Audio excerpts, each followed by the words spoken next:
Ditën e sotme në Pavlan është varrosur Eldion Kelmendi, vëlla i Gjestit, i cili humbi jetën në një aksident tragjik.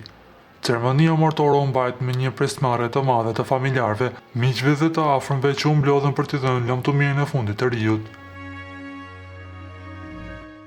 Drejt Pavlanit kishin udhëtuar shumë njerëz të prekur nga kjo humbje e rëndë. Atmosfera ishte mbushur me dhimbje dhe pikëllim, ndërsa familja Kelmendi morin kushëllime nga të pranishmit. Në varrim morën pjesë fytyra të ndryshme publike dhe në mesin e tyre ishte dhe Egli Tako, pamjet kur Egli përqafon Gjestin kanë bërë xhirën e rrjetit.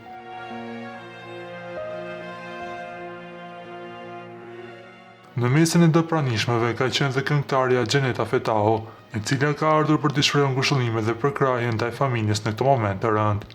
Përveç Eglit dhe Xhenetës, ajo që ra më shumë në sy ishte dhe pjesëmarrja e Luiz Zellit, i cili ishte për të qëndruar pranë familjes së Gjestit.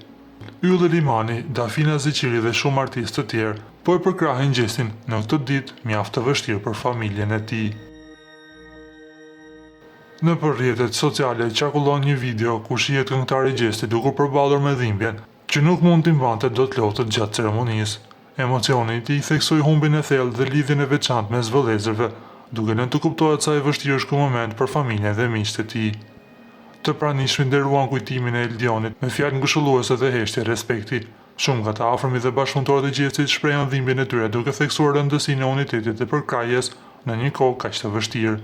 Mes lotëve dhe heshtjes të dhimbjes, ceremonia u mbyll me një mesazh të qartë. Kujtimi i tij do të jetojë përmes dashurisë dhe mbështetjes së atyre që e rrethuan gjatë jetës.